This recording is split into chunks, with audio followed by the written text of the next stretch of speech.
Hey, welcome to AgostoAllElite Podcast. Welcome to Thanksgiving edition of AgostoAllElite.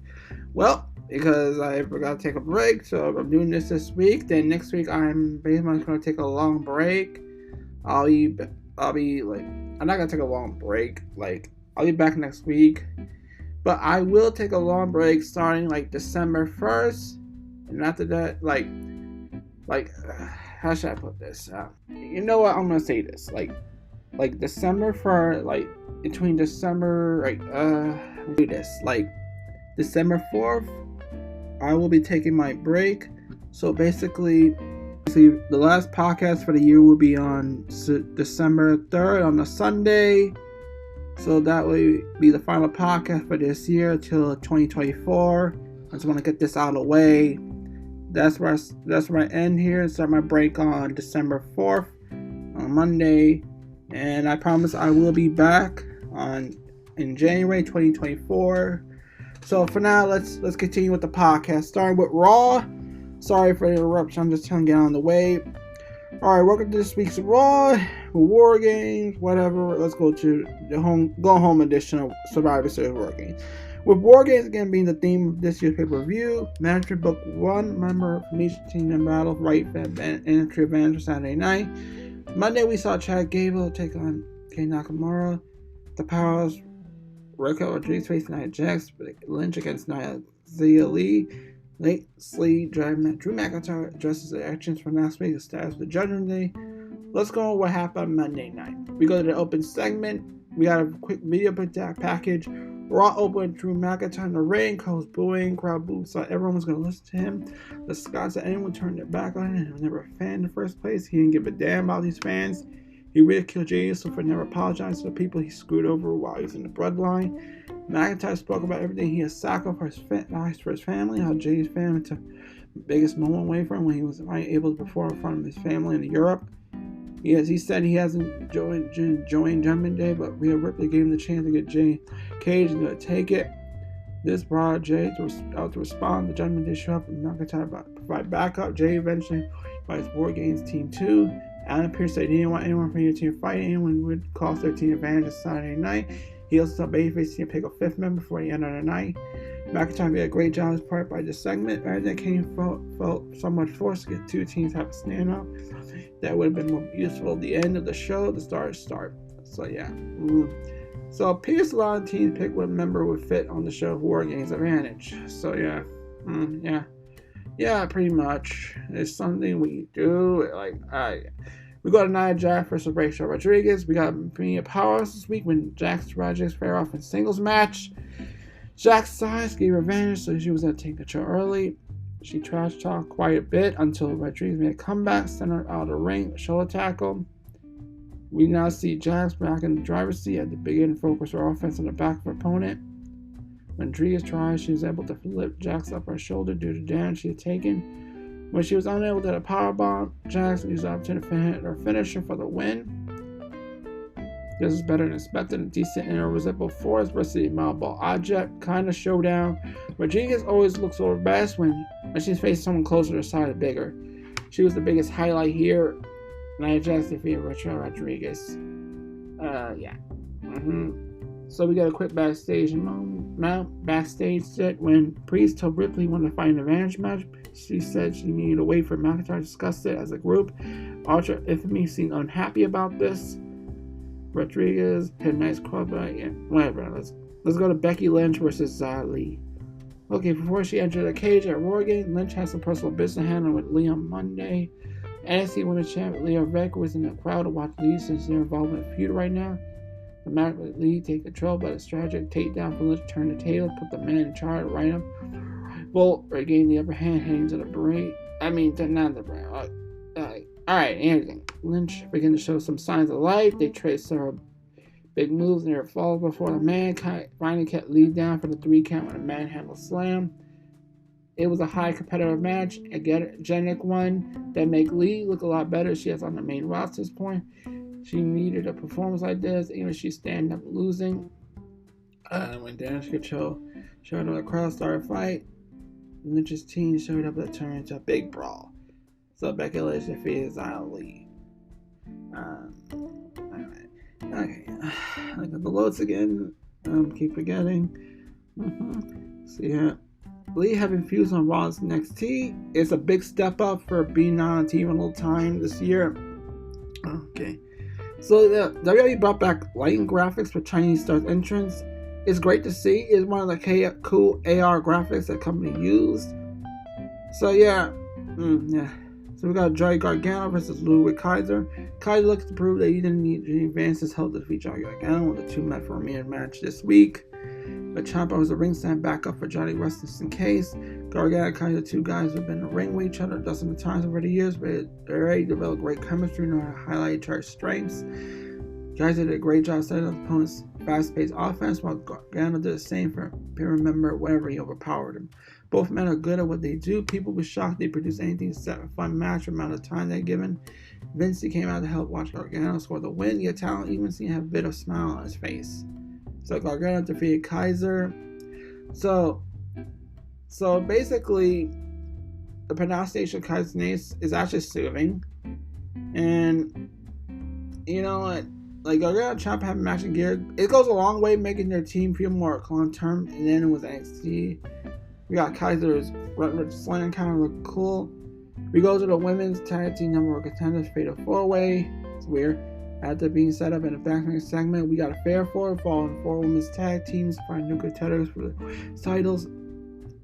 Taya, Carter, Ian Hartwell, Candice Relate, Niall, and Dupree made up the quartet. Any matching competitors could be difficult to manage. Ian Harder split in 14 instead of being 4-4 setup. The match has some fun setups. There wasn't much to it. It was nice. Women in the ring on Monday, but the weakest match got from a ring perspective. However, main event was entertaining against the title holders, Chelsea Green, Piper Niven, and being hilarious on commentary edition in most two women's spots. Knox ended up getting a win for her team over Erin Natasha. They get that time that the other teams are winning tag title shot. So yeah, it's good. So yeah, it's good something. We got Chad Gable versus Shinsuke Nakamura. Mike, Miz, and Gunther had an in-ring segment, talk a little trash, build out their kind of title feud. They talked for a long time before the things ended with Lester hit a low blow and a finish on the champ. Next, we go to Nakamura versus Gabriel.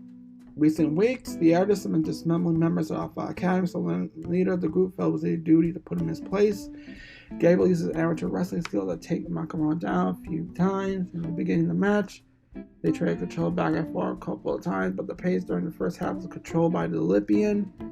Nakamura got more offensive during the second half, but Gable's on the one seeing most of the control of the time. The artist got the win. It wasn't the Kachantion. It was he had to use a pinning combination to beat Gable, so maybe one more encounter in the future. This was a fun bout. The best of series between Nakamura and Gable looked good against other opponents. No surprise, but he started winning some bigger matches. Nakamura defeated Chad Gable. I'll get a quick promo on a video package that challenge must read to the match next week. Okay, Gable's counter to a good variation looked great. And the fullness and super from Gable was crisp. McIntyre versus Jey Uso. The main event of the show turned which men team with advantage heading to War Games week, but McIntyre was also looking to take out some of his frustration on Jey Uso in the process. They came face to face. Jey Uso took the first shot to shake the hands. Wisely, Jey Uso up upper hand after exchanging Greeks. But Scott scored the first near fall of the big back elbow. They tried to control several times throughout the match to keep us guessing. And come, it would seem like a going conclusion by hand. It was entertainment, like a film main event for some reason. Would have been main of the show, but it would have probably been on the card. It would have fit better on the show. So yeah, the Scottish Warrior kept talking about how he wanted to take out Luke for good, but he wrestled the match while the others are feeling animosity hard as should have. So yeah, McIntyre got this final clean win with a future shot DDT instead of his usual Claymore kick. The show ended with 2 War Games matches fighting around the ring. Cody Rhodes revealed a member of the group will be Randy Orton with some obvious context clues. Drew McIntyre defeated Jey Uso. So yeah, the rules for War Games are pretty easy to understand, but somehow WWE made it somewhat complicated. So honestly, McIntyre is great at trash talking in the ring because you can hear him over the crowd noise. here's my thoughts. This week's Raw managed to deliver some enjoyable ring action. So to go home heading into Survivor this week. A staggering 27 women were featured on Monday's episode across various matches, video packages, set up recording on Royal Rumble show. Every match drove a level, but the performance was Goldberg, Kaiser, Razor, Lynch, and Lee being close second. Alright, Warren Games, only fun stipulation. With the return of Orton set per review, fans in Chicago are in for a great time. As a whole, it feels like WWE's program has hit its stride recently. It's not perfect, but it shows it's been constantly enjoyable from start to finish. Okay. Alright, let's go. Let's go review Dynamite now. Alright, here's my Dynamite, like AEW Dynamite review.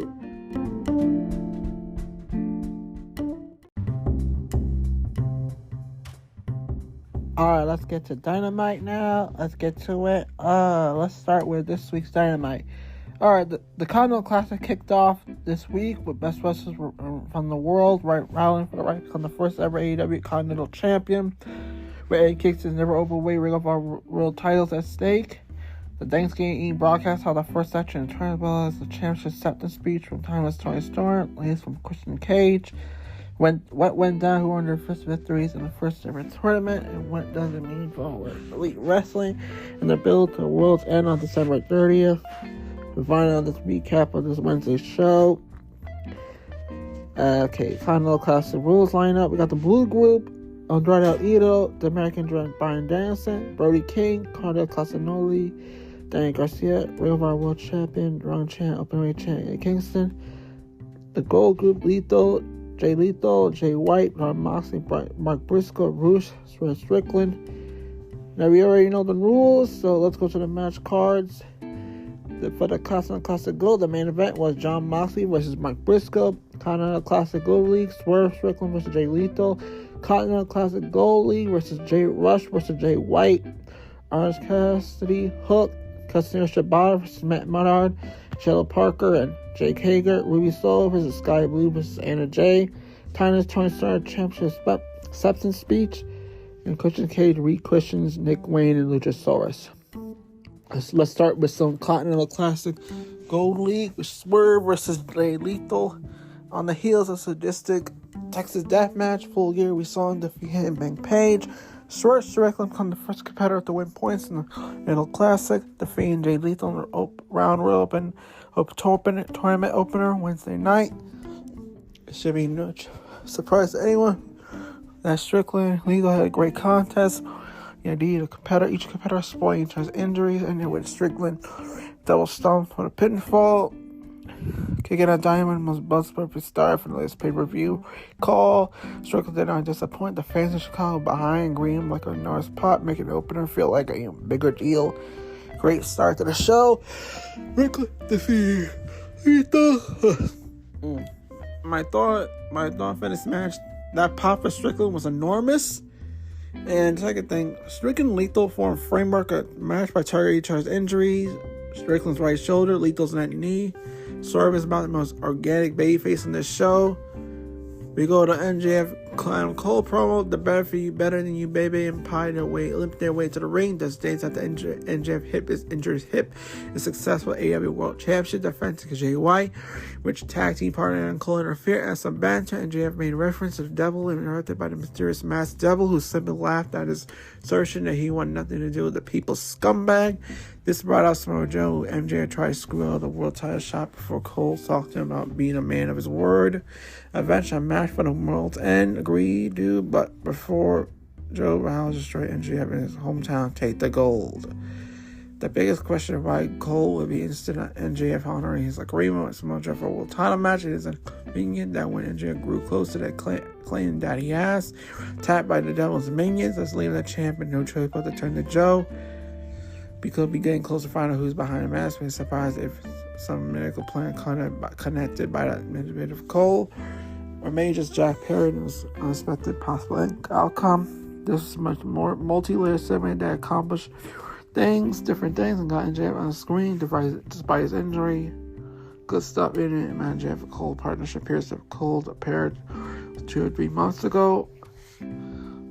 So There's some parts of it. When I was born, the devil let out a fierce scream. You know why? Because the guy didn't want any competition and just said we're being interrupted by AEW's Masked Devil, who laughed. Then he talks about the Ring of Honor legend. I beat Chicago twice, and just a reference to his 2 victories over CM Punk. Then at the everywhere you go, I'll be few steps behind. And Joe warned NJ vowing to have his back until the world's end in Long Island, but beating him and taking the AEW world title. Next, we got the trios match. AEW International Champ Cod City Falls victory over Moxley at Full Gear by team with AEW Champion Hook and Champion Shibata to defeat Daddy Magic, Matt Menard, Cool Hand, Angelico Park, and Jake Hager in trios match.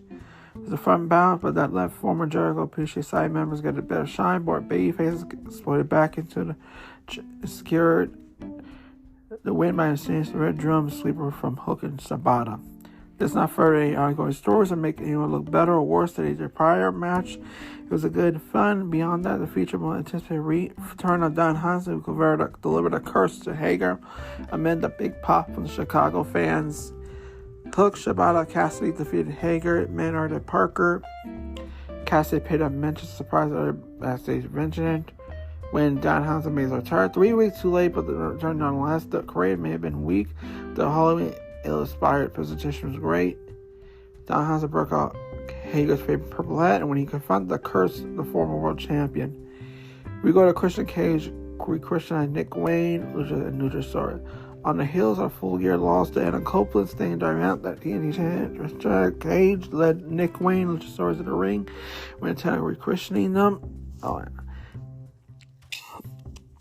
He did so, rebranding Luchasaurus as Killswitch and Wayne as the Prodigy, but not before humiliating the former in a way that will likely continue drama tension within the group.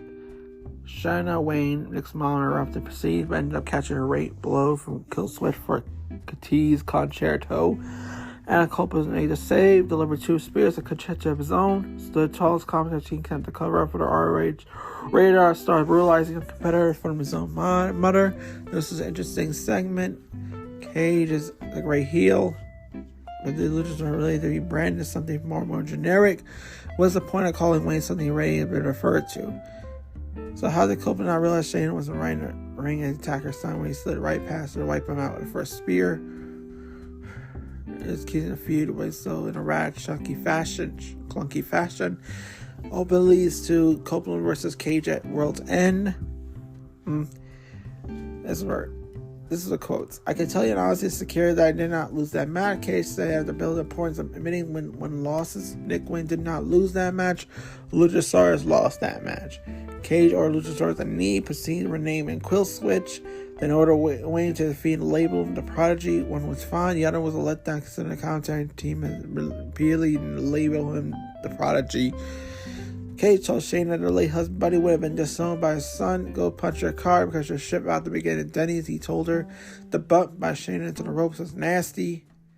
We go to another Continental Classic, Roosh versus Switchblade Jay White. The Switchblade earned 3 points at Continental Classic by pinfall victory over Roosh, defeating El Toro Blanco with a Blade Runner following a well-timed detected low blow.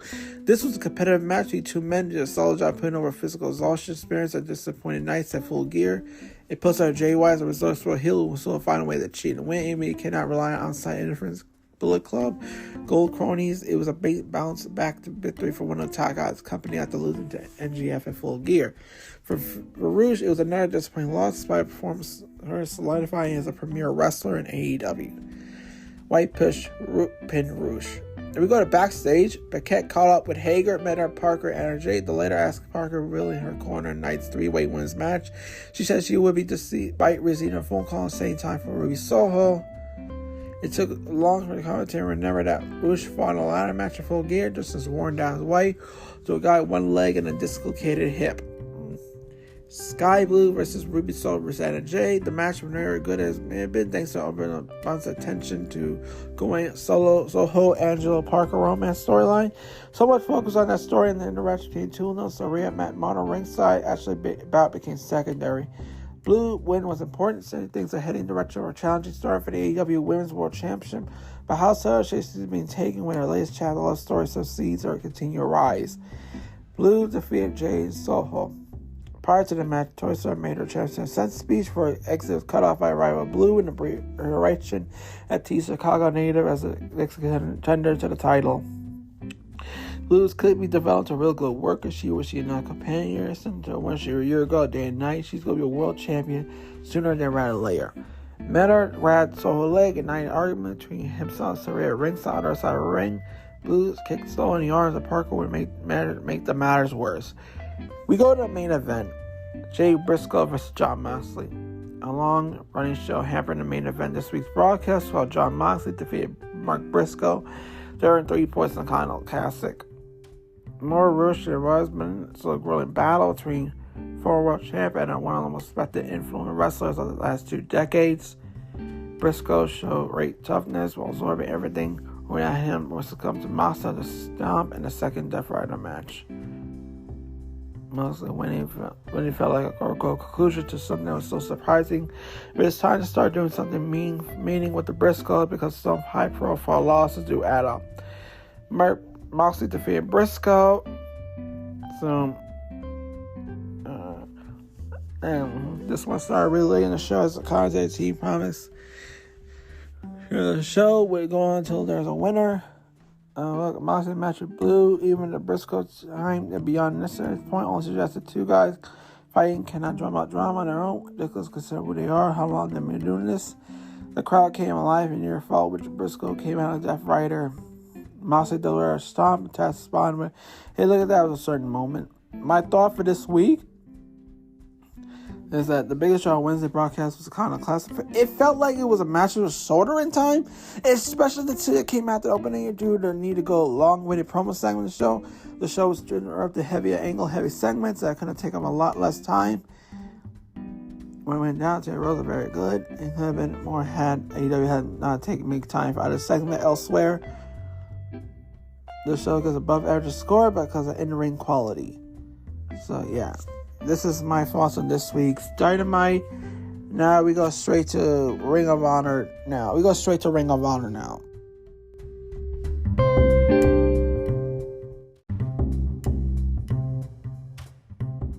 Alright, we're at Ring of Honor. Let's go to Ring of Honor this week's Ring of Honor. Rousey teams with Maria Sheffer against Athena and Big Starks. So Rousey makes her ROH debut on Honor Club this week. Rousey teamed with Shepard to wrestle Athena and Blade Starks when AEW ran a show with Kia Forum on November 17 last week. So let's go to it. So also on tonight's show, the ROH Pure Champ Shibata defends himself against Beretta. Shibata seeks his 7th title defense since winning the belt at Supercard Order in March. The wrestler he beat for the title will Yuta will also be action Pure Rules match. He faces Lee Moriarty in a match that was taped last night at Dynamite in Chicago. So, okay. Ethan Page gets another shot at the Tony Nese tonight. Nese defeated Page. So yeah, last time Nese defeated Page on the episode that aired October 19th. So, other than Yuta vs. Mariah, Asher. So let's go to it. So this week, ROH begins with ROH Women's Champion Athena Big Stark issuing open challenge to 82 women to face them tonight. Shiv entered the frame once they left and made a phone call when she called. So yeah, the ROH Pure Challenge title match, Shibata defeated versus Beretta to it. Shibata defeated Trent Beretta to retain. The judges were Jerry Lynn, Madison Rain, Jay Jacobs. 2 men scramble to a stalemate and start each man waiting until his finishing maneuvers. Beretta uses first rope break, escape a short arm scissor attempt. Shibata went up to Beretta's arm, dropped a knee on him, kicking Beretta in the back. Shibata landed 2 hard kicks that set Beretta to 8 before running to an outside spear for Beretta. Beretta hit a tornado DDT before falling with a running knee near fall. Beretta hit a landing chop to no avail. Shibata stood up to landing a forearm that sent Beretta to the corner. Beretta cut off a hesitation drop kick, sending Shibata to the floor by hitting a punching to the outside. Beretta hit a drop kick, but Shibata rolled through and hit a boot. They bent both men down. Shibata forced Beretta in the corner for hitting the hesitant drop kick. Shibata hit a half-axe suplex for a near fall. Shibata locked on the ankle lock, forced Beretta to use the second rope break at 7:30. Guevara rolls through a bone arrow lock, where he strikes his little effect. Shabbat hit STO for a near fall, then hit a ripcord slap in the face. Shabbat hit a penalty kick to win and retain the title. So yeah, this was a good match. When Nightingale defeated Hero Hogan, Trish Adora, Diamond Hogan fought on the floor as Nightingale fought Adora with shoulder block.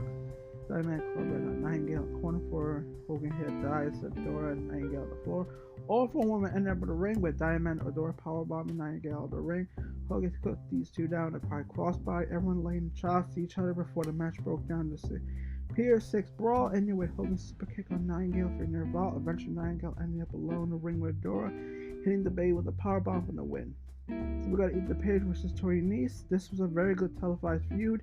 Ethan Page continued to get in the crowd in this match. Starting announced this week's group chanting with cancel order for Nese to focus on putting Page behind them. Nese caught Page with a boot for covering the corner. Page exploded out of the corner, shoulder block for Lane. Shoots and zone shots of his own. He's in the corner for chopping Page in the neck, dropping Page over the rope on the neck. Nese threw Page up the stairs and up on the floor. Back in the ring, Page fought back and Nese avoided the slap shot. Hit the spinning heel kick with their fall. Page fired up, hitting a headshot from their fall. Sterling had to interfere, but ref called him and apron for him out. Nese complained to her, leading to Page and a running big boot for the win. Nese jumped Page after the bell, leading to a fight. So that security had to break up. So yeah.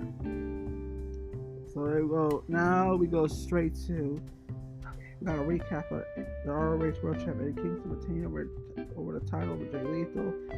ROH World Tag Team Champion MJF Team with Samoa Joe to beat the Guns to retain the tag titles. The Workhorsemen defeated the Irish Savages with the West Coast Cracker Crew and the Infantry in a tag match. So yeah. So it's good to see the Workhorsemen get a win. It's been highly on ROH TV. The action was fast and furious to start with infantry control. Start Bronson hit Dean with a flashlight for sending him to uphold his chest. Zags, Isaacs tagged in for forearms for an enemy hit kick. He crew team to take down the Bronson, Bravo, and Workhorse. Boulder checked out the bro for the record crew for infantry dove out to everyone on the floor. Bronson hit Dean, dived to the floor, but Boulder hit a sidewalk Nelson. The Savages went for a transform splash. Match broke down Flurry. The Workhorsemen eventually isolated Nelson, hit ended days with a kick assist to score the win. Then we go to Tony Nese and Mark Sterling. We're backstage with Lexi Nair. The play about Nese's loss to Ethan Page.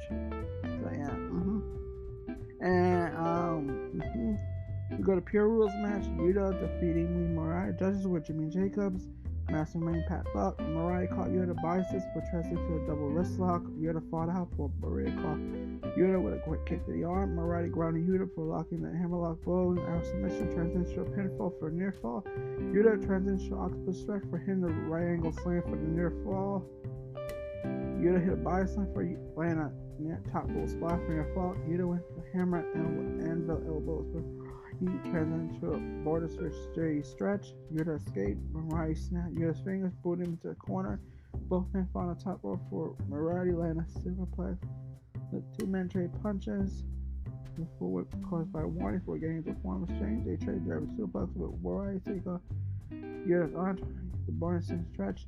Yuta bit his way free outside his referee's sight before getting a seatbelt pin in the corner to score the win. Okay.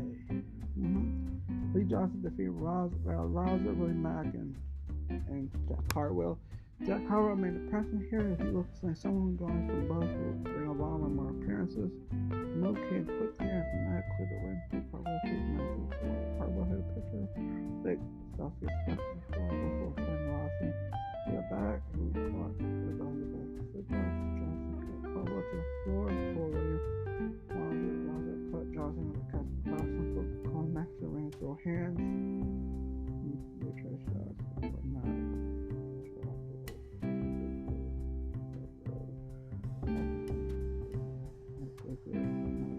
The match became a flurry ending with Ron Johnson for everyone ring.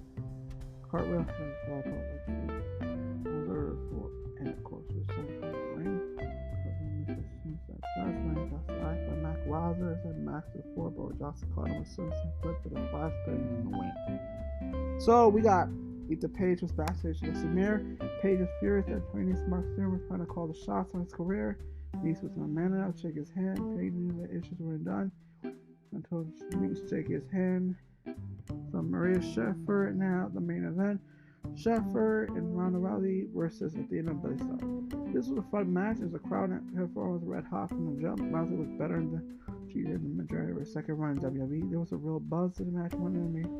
Ronda looked like a bigger star. She was her prime. The finish was creative. Athena had it. Rousey did to Rice. Stark made a crucial error where there's a one-off pair. Her teeth will fight a battle. This was a great main event for either way. So, Athena threw Starks to the ring. Stark with Rousey taking her down drill throws. Sheffer tagging lady kicks to Starks. Starks tagging out to Athena, but after Rousey tagged in, Athena tagging right out to Starks. Rousey threw Starks into a corner for locking on the armbar on the ropes. Starks sent Sheffer to the ropes. Athena kneed in the back. Sheffer booted and footed Athena down. But Starks Athena double team Sheffer took control. Throws Sheffer while knocking Rousey. Sheffer eventually fought off Starks, made her tag to Rousey. Athena to tag out to Starks again. Rousey go wild on her. Athena got attacked to Starks. Athena sent Rousey to the floor. Lariat. Athena dropped for both Sheffer and Rousey with a 10-mile drop following slam on the floor. Athena went to the top ramp for the overface on Rousey, but Rousey turned into armbar. Athena powered Rousey up, dropped her in the powerbomb, but Rousey held on. Starks broke it up with a swanton bomb, where Sheffer dropped through the backdrop. The match broke down to Pierce 6 brawl. Rousey catching Athena step up on the armbar. Athena better way free before hitting a pop-up German super near fall. So Starks, Sheffer tagged in. Sheffer knocking Starks row.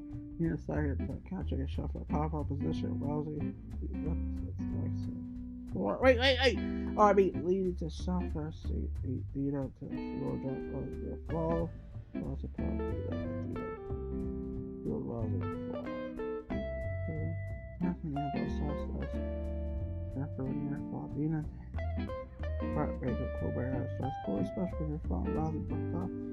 Gonna tie out the Starks, gotta get a lock of ankle lock, but the ankle lock is both open, roll through, hand over face of Rousey, the Starks. Tag that, Athena, dub, Starks with a soft tag bottom, but Rousey cost Starks with armbar to score the win. Okay, so after the match, Athena went to jump, Sheffer caught a bed kick, Rousey tossed Athena to power belt, point Starks saved Athena. Rousey and Sheffer stood tall. The show went off the air. So that was Ring of Honor. So let's get to the wrestling news. It'll take long. Alright, WWE in non-talks internal belief he's re-signed by AEW. This past weekend, big for AEW World Champion next with Jacob Freeman and AEW Full Gear.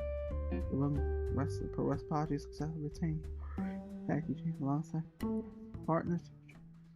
The injury Cole following the match. The injury was attacked. The standing on arena screen to ambulance. The main event was in change. Cole cannot compete. Fireman's title set. Fireman made a Atlas. Arena for match and defense Jay White. So the win for the biggest pawn disgusting this week. Brian again playing the end contract. Keep him in every metric.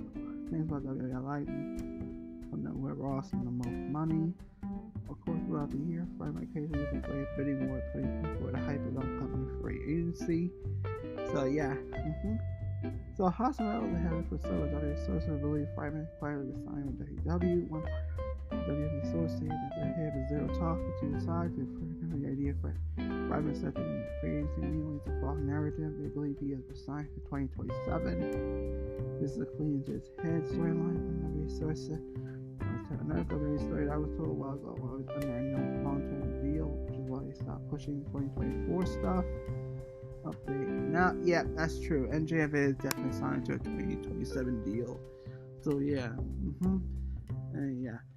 So yeah, it's what it is, and that's what it is. So, yeah, NJF is exposed. He is signed till 2027. So yeah, pretty much. So yeah. Okay, now we go to the updates on Guevara. Expected back on AEW TV. AEW star Guevara is now on TV as of late. He suffered a new wrestling injury. About his friend.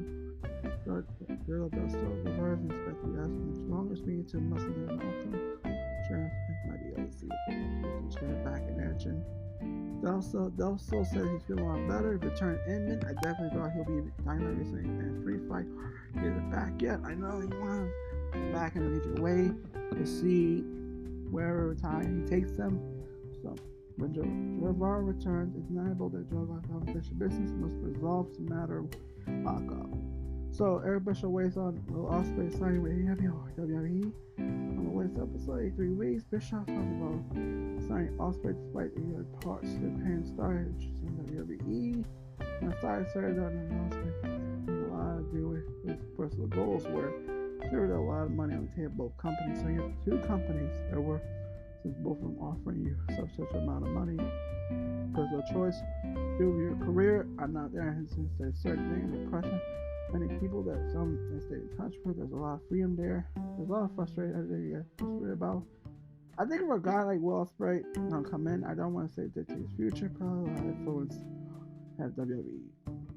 And this one from Bischoff and Del Silva. See, the producer here talk about value of personal freedom. People doing things you want to do with your people and do them, and then it's hard to put a price tag on it. You know, he said here comes $1 million a year.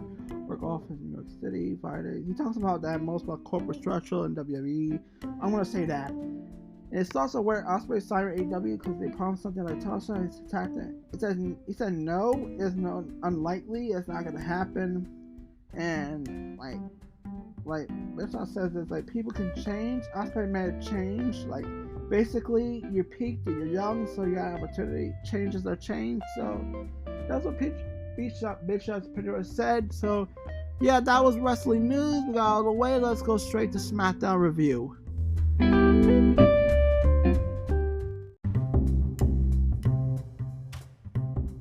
Let's roll into SmackDown. Okay, SmackDown this week. Alright, from 24 hours for Survivor Series live event. The FS1 Airways Friday night. This week from Chicago's Allstate Arena, we go home broadcast by Headline by the Undisputed Tag Team Champions, Balor and Priest, Judgment Day defending against Street Profits, with Ford and Dawkins able to pay out the recent success with a championship victory, or did Judgment Day build momentum entering War Games Survivor Series event? Find out about this week's recap of SmackDown. Alright, here's the announcement advance for Undisputed Tag Champs, Balor and Priest with Street Profits, the Grace and Wellness Effect with Kevin Owens. Let's go to the show. Okay, let's go to the show. Let's go to the zone. Let's get going. Okay. Sorry, just look at my notes. Alright, Becky Lynch, her team kicked off SmackDown. Belair, Shotzi, Flair, Becky made their way to the ring, kick off SmackDown despite tension. Team 2 later, same page. Bayley, master manipulator, quietly villain, arrived on scene, trying to poke and prod a delicate partnership.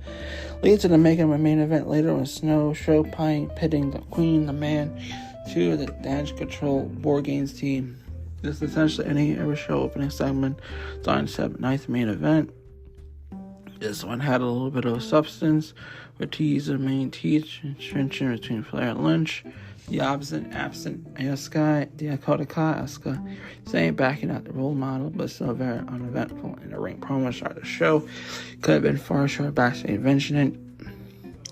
Chemistry between characters, shots and vital energy and compromise are more reserved partners is fun. So yeah. So Lynch refused to say Flair's name while explaining the team's decision. The team with the babyface team would not touch a continuity. While Shotzi says the Queen said after rambling revenge on the ballsy badass. Bayley curiously entered the ring alone, made her way to the ring, saying when he tired to stir things up between Lynch and Flair. Responded by asking Roma what her teammates are continuing to stir in dissension between Damage Control and Bayley and her partners. We go to the Undisputed Tag Team Championship match. Judgment Day versus Street Profits. Judgment Day secured momentum ahead of the Saturday War Games main event as Finn Balor and Priest defended the assist by the Women's World Champ Rhea Ripley to defeat the Street Profits, retain the tag belts. The match had a quicker pace than most, and the crowd ate it up. Ford and Dawkins were de facto babyfaces, better for worse. In the chapter of WWE Universe to see the team regain titles worn previously. Instead, Balor and Priest overcame the challenge and sent a message to Cody Rhodes. Jey Uso, Sami Zayn, World Heavyweight Champion Seth Rollins, and a returning Randy Orton with a quality victory. Saw some of the accomplishment would tend to be short term, but creates questions on Street Profits where the WWE is on BM heels. Judgment Day defeated the Street Profits to retain. This was an interesting match. Both entered as heels. Ford ended up fired up the crowd by Bayface. One team is naturally going to cheer it over on year one, but anyway.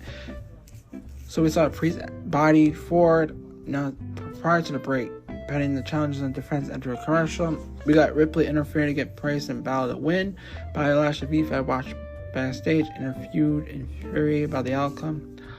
We got the Grayson Waller with Kevin Owens that got involved into a tag team action. Hijinks on Grayson Waller effect gave away to tag team match. Egotistical Austin Aguilera, see Grayson Waller, and his possible bestie Austin Theory against Owens and Knight.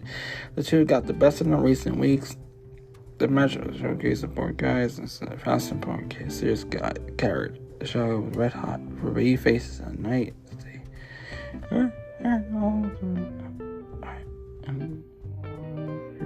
Baby face come back. But heels Reign went near rival team. Second segment, promise segment, preceding was unnecessary. Owens Knight defeated the Arian Waller.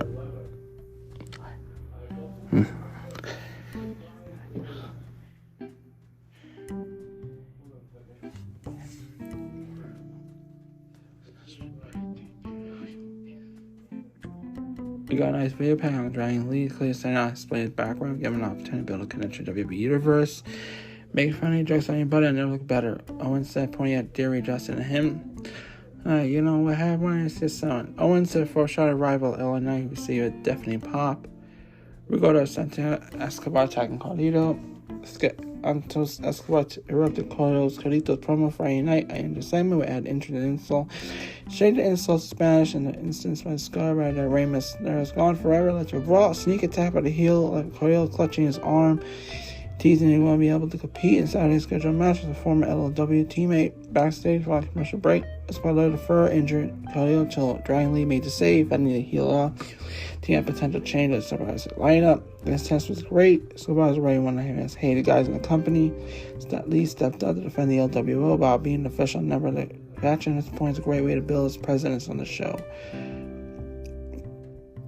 Escobar asked Carlito where his LWO tattoo was, and quit signs him not representing the LWO. He loved raving so much you're going to be in a hospital. Scar over here and saying the show heads to break. Carlito crushed his shoulder, followed a sneak knee strike. We go to Brawling Brutes versus Pretty Deadly. Might the Brawling Brutes be no more? After last week's loss, Butcher Rayleigh kicked blasted Rich Holland with a broke kick. The prowess of the team walked down his part and even defend themselves against Pretty Deadly and Prince and Kit Wilson. Butcher turned to a mean-spirited front, fighting the push pretty off the blind tag, rolled up speed, and the brutal weights, inspiring showing. This was seen as just one of the two things. Butch and Holland going poised to go separate ways as James is going to return and bring them back together. His split brings up one cluster to re-Christianize Butch and Pete Dunne, so be it. Pretty Deadly defeated Brawling Brutes. Holland entered the ring and Butch, sneaking into with the teammates. After Holland Butch, the Bruiserweight Falls opponents retains in real zones was coming to the numbers disadvantage. Though backstage, Nick Aldis officially announced the match between Carlito and Escobar postponed, so Lee interrupted, imploring to add into the match. Instead, Aldis obliged, and Lee versus Guevara was announced moments later. Now we go to Becky Lynch and Flair versus Bayley and Asuka. For the majority of the main event of Friday night, Becky Lynch and Flair was on the same page. They battled Daniels control Asuka and Bayley. At one point, looked like the man would pick up a win for the team, delivered a manhandle slam, put Bayley away. Then Flair really spared Asuka into attention to fight a relationship prior to momentary makeup once again reared itself. The heels took advantage, scored the win. The outcome creates intrigue. Cliffhanger that begs the question of the Bayface doing the fail at War Games. Four cannot get along against the match. Something the fans seek a tea beyond War Games gimmick. Something that can only serve hands to the bout saw a year ago in Bloodline. So Bayley and Asuka defeated Flair Lynch. The tensions come to the plant to see the tension as Flair Lynch failed to enter the ring. The rest of the team. And we got CM Punk chant. It was pretty shot down. So other stuff, overall, like, this episode of SmackDown blew by a good sign for WWE as it puts the final touch on the build to Survivor Series. The Judgment looks strong. There continue to be essential potential paid division storyline involving Becky Lynch, Charlotte Flair. We got a hot angle out of Carlito and Santos Escobar. During the fun Owens and Knight versus Theory Weller match, and you have a show that was easy to watch and definitely drummed up interest for one of the biggest shows of the year. So this was my thoughts on SmackDown. Let's go. Now we go straight to Rampage and Collision to end the broadcast.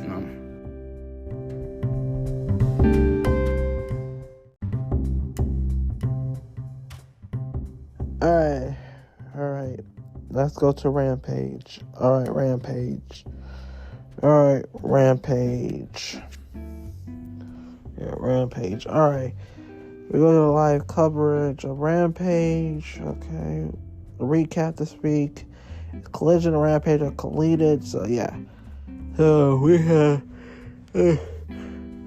This week's show featured a ton of action, including a few matches, ongoing content of the tournament.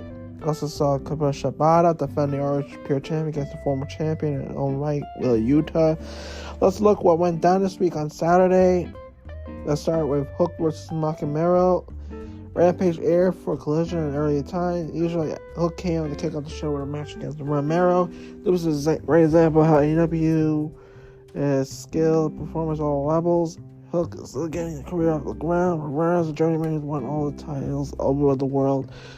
Romero put the young in his place. Earlier by coming his offense, using veteran experience outsmarted, but Hook didn't let him have it all the offense. Even though it was clear that Romero had the upper hand for a time, Hook's more shorter bursts of offense kept him in the fight. Every time he would hit something, it looked explosive. This combo was a choice, put in an opening spot. Romero, Hook put on a fun performance that gave more opportunities to sell for his opponent. Even before, as like Rocky's finisher, Hook choked him out. Red Run for the win. So yeah, okay. So the way that McGinnis managed to sell Test Company Hook at the same time was pretty impressive play of British and soul comedy. Hook crush lift suplex looked great. So yeah.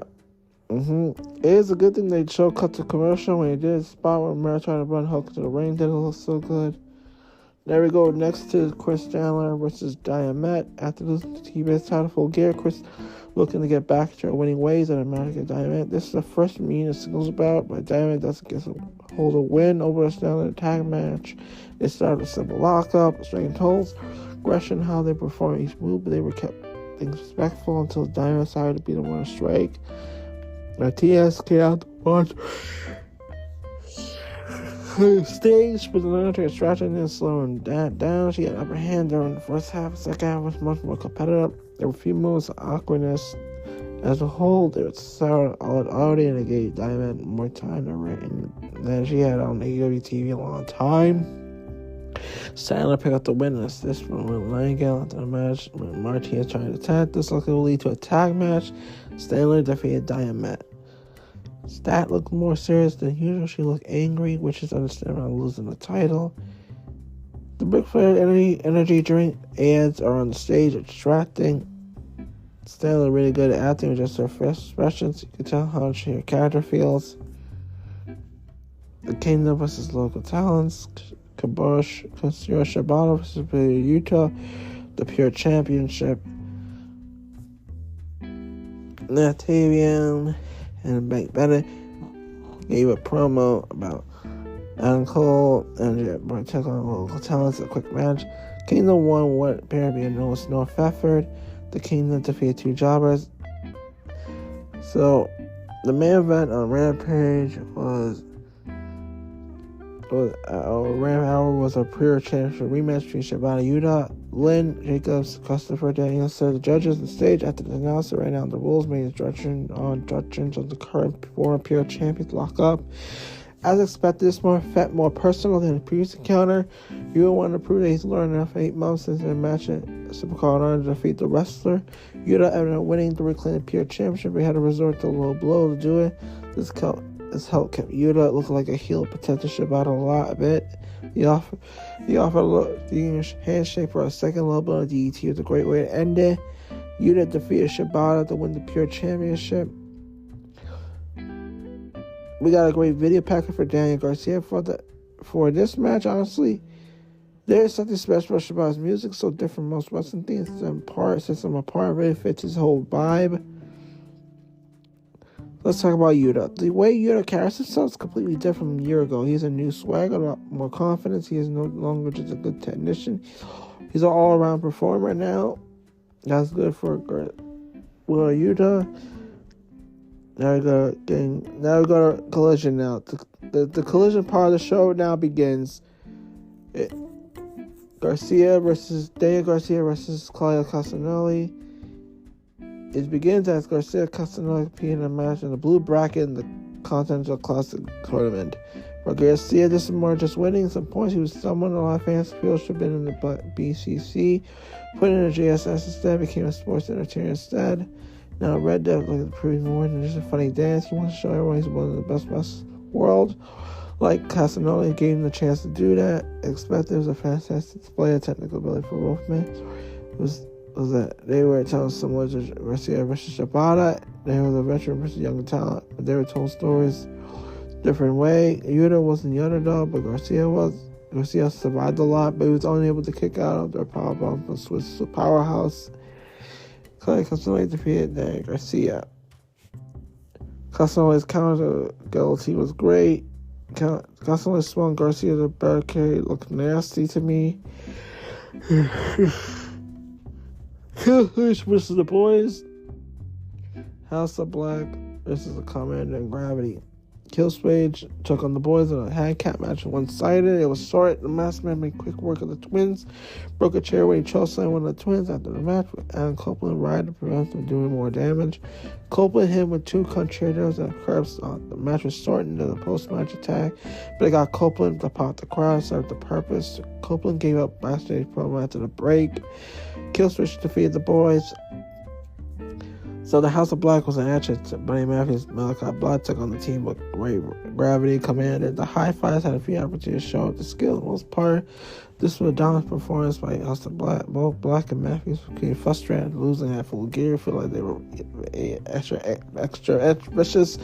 Could easily win the match with less time. This won't be remembered in a week, but they did a good job setting House of Black back on the right path. I don't know, he lost by everyone, but Julie Hart. This bout lasted longer than it needed to be, but not in a bad way. Black and Murphy picked up a solid, unpredictable win. Give Power more decisive. Win might make sense, but giving the crowd a better match is never going to get complained. House of Black defeated Commander and Gravity. Tristan Kiss Patricia hit on April was brutal. Casa probably could have caught him, but it was nowhere to be seen. Every member of the House of Black has a great entrance, a good visual presentation. It's the best of all AEW. Gravity coming in all these other luchadors in AEW. You can see some character development. Being a high flyers person isn't a personality. The way Matthews sends Gravity that Black's knee did not go as planned. We got Julia Hart versus Lady Frost, TBS champion. Lady Frost got a big opportunity this week when she got a TBS champion that was won by Julia Hart in full gear. Her was overpowered at first, but she quickly showed Frost she was not to be overlooked. Both women got some stiff shots early on, but Frost's gymnastics helped her steal the spotlight a bit. A couple of spots ended up looking sloppy due to lack of experience working together, but most of it really got decent. Hart won to retain her title. Julia Hart defeated Lady Frost. It's always nice to see Lady Frost at AEW TV. She's underrated talent. Hart continues to add little things that are interesting to make her feel different every couple of weeks. The House of Black ruled for this match. There was no countouts, so they fought outside the ring for a long time. We go to the Righteous versus FTR. That's how we're crushing a little action against Vincent Dutch. Lance Archer was nowhere to be seen. This has been even 2-on-2 match. Dutch put on more of a fight than Vincent, but her break this was about FTR. The Righteous began making a comeback during the picture. After made a comeback, the majority of the show, FTR dominate on single. It's great to see the Righteous gain more time on TV. But AEW needs more consistent with them. Where's Stu Grayson, Ray Archer, and Roberts? Does the writers even have an agenda right now?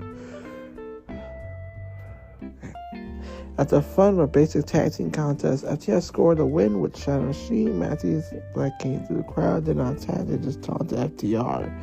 FTR defeated the Righteous. Yeah. So we also got Dante Martin's promo. It was messed up, but they had to do a show it again. Yeah. Look, Keith Lee versus Lee Moriarty. This is Lee versus Lee this week when Lee took on preliminary for Moriarty. Moriarty being Shane Taylor's current associate. He and the Limitless One had a built-in feud. This is about two complete different styles. Moriarty first speed strikes and submissions, while the powerhouse was capable of occasional feats of agility. I'm tired. Alright. I can't. Let's just get a kind of fun clash. Man, to use their perspective. To give some entertaining spots. More easy and babyface match from the whole time crowd was nice to see, but did a good job. Made it clear he was appreciated to be loved. He hit a huge slam to score the win by pinfall, but it's real feud with Taylor. Let's hope AEW falls off the other soon. Keith Lee defeated Lee Moriarty. Keith jump kick looked good. Keith powered up, overpowered him. It was a good moment. Alright, the main event of the show saw Brody King taking on Eddie Kingston in a match in the ongoing Continental Classic. The House of Black already picked up 2 wins in the show. The King looked to make a hat trick. The fight was to keep the titles he earned to earn. The one of the matches was put a gift to Big E, said bring me Matt Swag. It was brutal, hard-hitting, highly entertaining. Guys are physical to get. Fight each other is always good. It's going to be a treat. They filled 20 minutes of the show with a lot of action. At the crowd here left and right.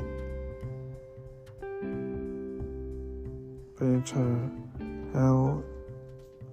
After putting charge of hell, sorry, hands going a lot. I guess this will come to a huge power from King. So yeah, Brody King defeated Eddie Kingston. So Kingston had a Roberto Clementon jersey. It's easy to forget how big Kingston is until you see him next to a B-side King. The contest of Chop is awesome. So my thoughts, this